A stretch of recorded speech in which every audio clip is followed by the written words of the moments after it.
Hello and welcome to today's installment of Daf Yomi using the Steinsaltz edition, Menachos Menachos Daf 5 Amud B. So let's dive straight in. So continue from the end of the last Amud. As Rabbi Yochanan Reish Lakish both say, even when the temple is standing, the illumination of the eastern horizon permits the new crop. The Gemara notes. And this statement of Reish Lakish was not stated explicitly, rather it was stated by inference. I.e., it is evident from a different statement of Reish Lakish that this is his opinion. As we learn in the Mishnah 68b, one may not bring a meal offering the first fruits. So what's the first fruits?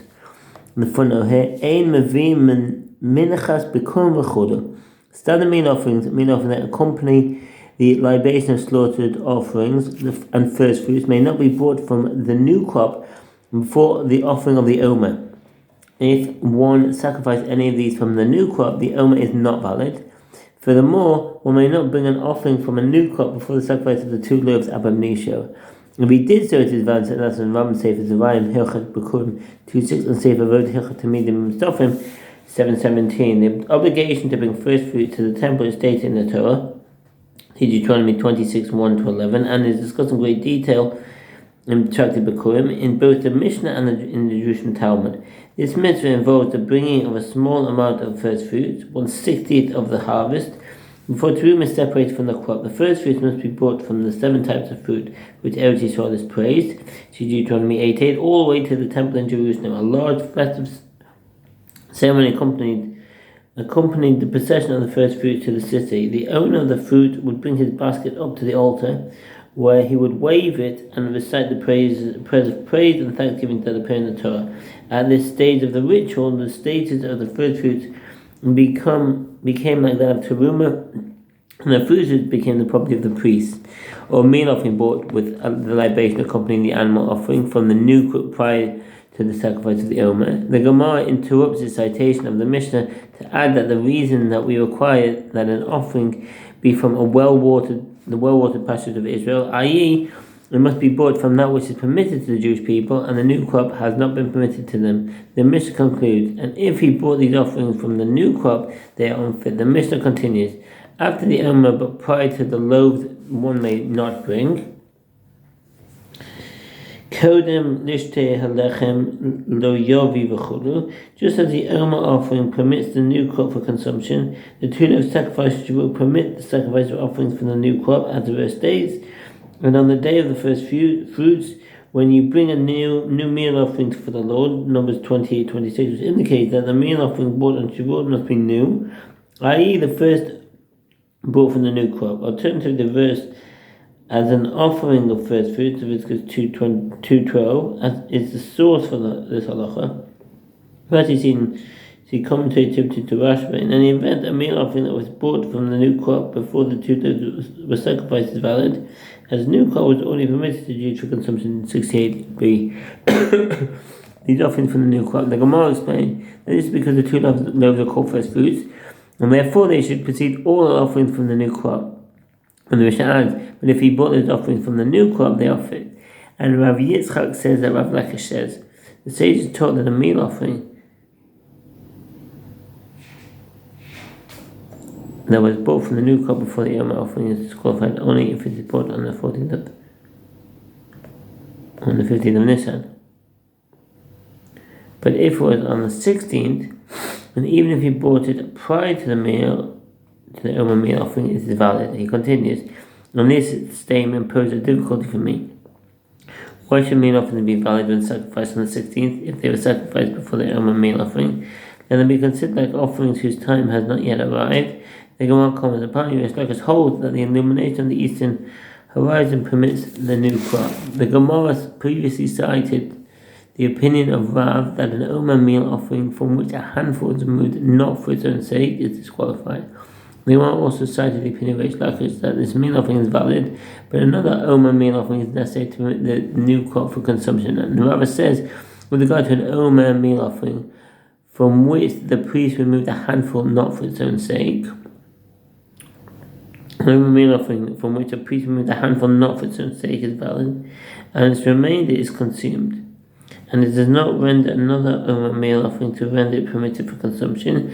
The halach is according to the opinion of Rava, as he is the latest of the Amoraim involved in the dispute. The Rambam Sefer Menachos Daf 14:3, and see the case of Mishnah there. It is valid and its remainder is consumed and does not require another meal offering to permit it for consumption. The reason is that improper intent is effective. Moyelet. What does that mean? Moyelet. Generally, this word refers to that which affects a positive result. And this root is used in such a manner throughout the Bible. In rabbinic literature, it can refer to any act that affects halachic consequences, even negative ones. To disqualify an offering only, she'ein machashava moyeles. In other words, improper intentions, e.g., intend to sacrifice or consume an offering outside a certain time, have a lack of significance with regard to an offering only when the offering itself was sacrificed in a proper manner or would otherwise have been fit. If the offering would have been disqualified regardless of the improper intention, e.g., if its rites were performed by one unfit for temple service, or if the altar was damaged at the time of its sacrifice, then the improper intention has no halachic significance, although the offering is disqualified either way. In fact, such improper intentions do not disqualify it in such a case. It's significant as it means that this offering will not be considered an offering that was sacrificed with the intent to consume it after its designated time in pigul, and therefore one who consumed will not be punished with kari when it is expressed by one who is fit for the temple service. According to Rashi and Zerachim 32a, this is derived from a verse discussing pigul. Neither shall be attributed to him that sacrificed in Leviticus 7:18. This indicates that only one who is fit to sacrifice the offering can render it unfit through improper intention. According to the improper intentions of the listed in the Mishnah, they do not disqualify an offering. Improper intent disqualifies an offering only when it was expressed with regard to an item that is fit for the temple service. According to an Omer meal offering from which a handful is removed not for its own sake, consider as though its handful removed for its own sake, i.e. it is valid and its remains permitted for consumption. This is because the Omer is brought from barley, and barley is not fit for use in other offerings. Similarly, improper intent in the case of a meal offering of serious frankincense, one does not disqualify the offering. This is not fit for service until the frankincense is removed. The halacha is in accordance with the statement of Rava. Sefer Menachos 14:3, and see the rivet there.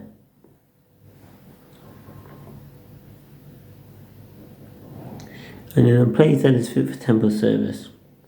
Improper intent disqualifies an offering only if it was expressed in a place that is fit for the temple service. Therefore, if while the altar was damaged, one intended to sacrifice an offering outside the designated place or time, the offering is not disqualified.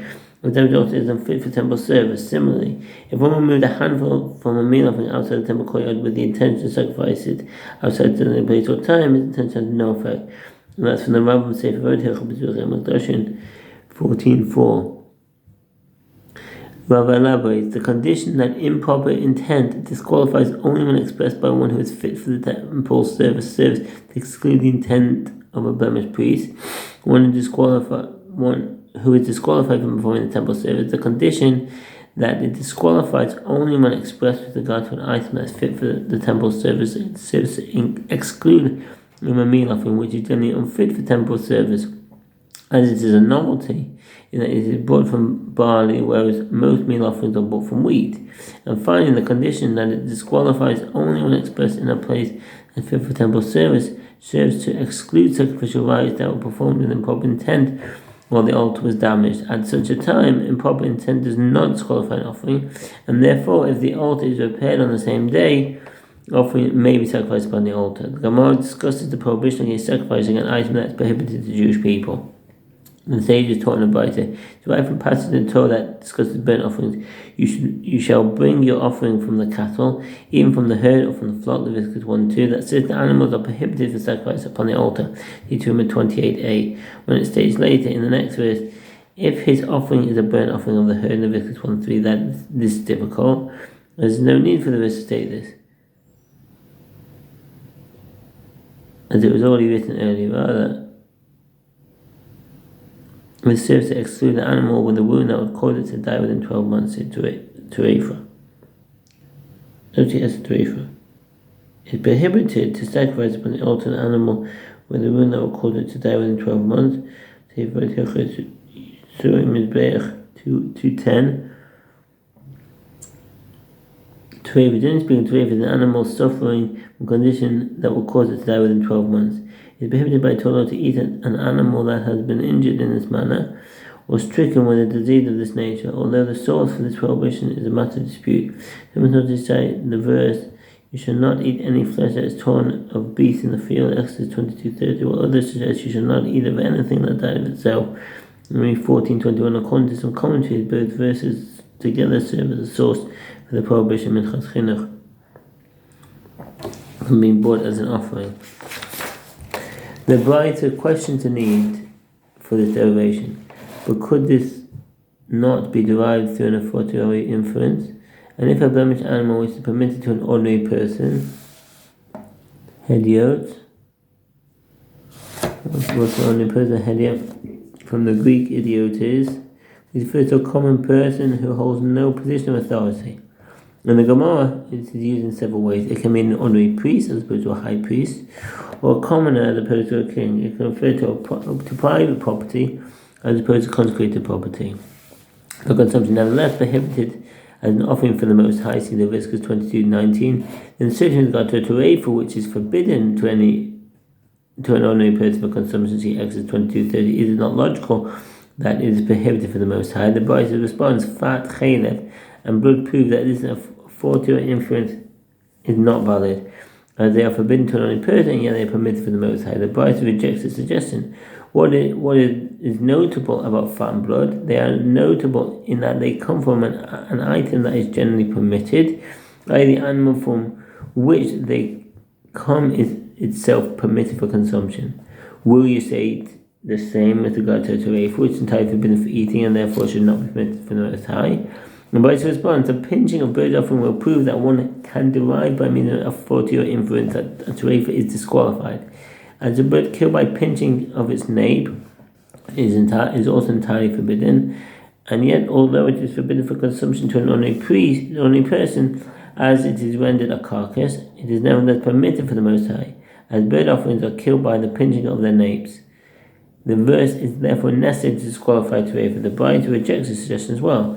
What is notable about pinching? It is notable in that its sanctity prohibits it, i.e. only at a time when it becomes sanctified for the altar does it become prohibited for consumption by an ordinary person, which is the time of its pinching. But before this time, it is not yet prohibited to an ordinary person for consumption. This is not the case with regard to a terefa. And sanctity is not prohibited for consumption since it is always prohibited to eat it. Accordingly, by logical inference alone, one can arrive at the conclusion that a terefa should not be permitted for the Most High. The Bride concludes with a statement that will soon be explained, and if you have responded, if you succeed in rejecting a fortiori inference, then when the verse states later of the herd in Leviticus 1:3, there is no need for the verse to state this phrase, it's just to exclude a terefa. The Gemara asks, what response is alluded to by the statement, if you have responded? And clearly the Bride has indicated that a fortiori inference must be accepted. The Gemara cites several suggestions for which it provides the following mnemonic. V'kiach ma'ada l'shishe. These terms allude to the names of some of the sages mentioned in the following discussion. Rav Akiva, Rav Aha, Ma, son of Ravina, Rav Adam, Rav Sheisha, and Rav Idi. Rav said that this is the response. The halacha that is that the terefa is unfit for sacrifice must be derived from a verse, because it says that the Omer meal offering proves that the halacha concerning terefa cannot be derived by a fortiori inference, as the Omer is prohibited for consumption to an ordinary person, since it comes from the new crop and is permitted as an offering for the Most High. The Gemara rejects this suggestion. What is notable about the Omer meal offering? It is notable in that the Omer renders the new crop permitted. What does that mean? Shekem teres chodosh. The mitzvah of the Omer meal offering has a special feature in that it renders the new crop permitted for consumption. Accordingly, an item normally prohibited for eating, when the new crop is permitted for use as the Omer meal offering. By contrast, a terefa does not render anything permitted. Others reject this explanation, suggesting Instead, the Omer meal offering is not considered a typical offering because it serves neither to appease nor to atone, but to render the new crop permitted for consumption. Accordingly, one cannot derive the halacha of a treifa offering from the Omer that's in Sefas Emes. And the word the treifa does not render anything permitted. The Gemara responds, although the Omer meal offering generally renders the new crop permitted, the Omer brought during a sabbatical year. What's a sabbatical year? A sabbatical year is the last year of the seven-year sabbatical cycle. The first such cycle began after the conquest of Israel by Joshua. The halachas of the sabbatical year are based on Torah law, Leviticus 25, 1-7, but the most authorities maintain that the conditions enabling performance of the mitzvah by Torah law do not currently exist. Consequently, present-day observance is based on rabbinic ordinance. The Hebrew term for sabbatical year, Shemitah, means abandonment or release. As during the sabbatical year, all agricultural land must lie fallow. It's prohibited to work the land except for doing that which is necessary to keep existing crops alive. All produce that does grow is ownerless and must be left unguarded in the field so that any creature, including wild animals and birds, can have ready access to it. As long as produce can still be found in the field, it may be eaten, although it may not be bought and sold in a normal manner, nor used for purposes other than food. After the last remnants of a crop have been removed from the field, whatever remains of that crop in the house must be eradicated.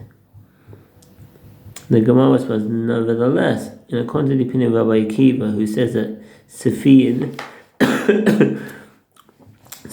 are prohibited during the sabbatical year, the Omer meal offering brought during the sabbatical year does not render the new crop permitted for consumption, and yet it is permitted to them for the Most High. The verse therefore necessary to derive that the treifa may not be sacrificed. Rabbi Abba said to Rashi, according to the opinion of Rabbi Akiva as well, let's refute the statement of Rab. And what is notable about the Omer meal offering? It is notable in that the Omer permits the new crop for consumption outside of Eretz Yisrael. Sefichin b'shviyas, what does that mean? Sefichin during the sabbatical year. Produce that grows during the sabbatical year without being purposely planted is called sefichin. By Torah is permitted to eat such produce, but the state is prohibited its consumption. Rambam Sefer Zerayim, Hilchos Shemitah v'Yovel 4:2. Chodesh b'chutz la'oz, the new crop outside of Eretz Yisrael, in accordance with the Mishnah in Tractate Orah 3:9. Most early commentaries maintain that the new crop is forbidden by Torah both inside and outside of Eretz Yisrael. There is much discussion among the later commentaries with regard to possible justification of the fact that Jews dining outside of Eretz Yisrael are lenient in this matter. Rambam Sefer Kedush Hilchon Ma'achalot Atzur 10:2, Shulchan Aruch Chaim 8:10, and see the Mishnah Berurah there, Shulchan Aruch Yodeh 93:1, where the prohibitions of sabbatical year do not apply.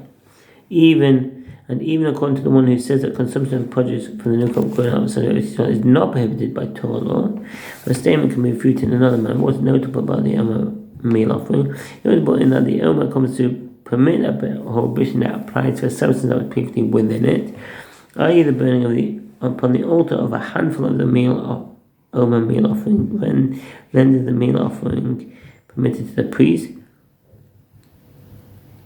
where the treifa is entirely forbidden. Rahav Tifti said to Ravina, this is not a refutation, as if that is so, then with regard to treifa as well, you should sacrifice it, you will thereby permit the prohibition that applies to a substance that was previously within it, and its meat will become permitted to the priest for the consumption. Therefore, a person needed to exclude the treifa. Rather, one can refute the statement of like this. What is notable about the Omer meal offering is notable in that its mitzvah